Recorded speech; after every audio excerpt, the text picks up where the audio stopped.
د دې ویډیو لیدل او نورو ملګرو سره شریکول تاسو واړو لپاره خورا ضروری دي، خاص کر هغه کسان چې دلته متحده عربي اماراتو کې اوسیږي.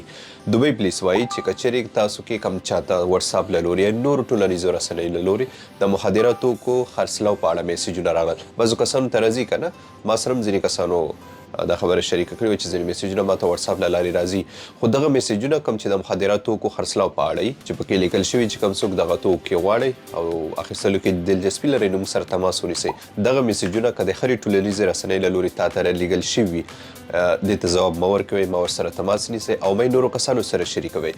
که چیرې په تاسو باندې کېده د دوبۍ پولیسو سره په 901 شمېره باندې تماس ونیسئ. ما مخکې هم یو ویډیو کړی و چې خپل معلومات چا سره مه شریکوئ، نو هغه یو ځل بیا درته تکراروم. که چیرې کوم چاته داسې یو نمبر څخه میسیجونه راغلل چې تاسو له خپل شخصي معلوماتو غوښتنه وکړه، هغه په هیڅ صورت کې چا سره مه شریکوئ. او داسې میسیجونه چې د مخدره توکو خرڅلاو په اړه وي دې ته خو بالکل ځواب مه ورکوئ، مه یې شریکوئ چا سره او مه ورسره تماس نیسئ، نور تاسو بیا ښه پوهیږئ. سمه ده؟ مننه.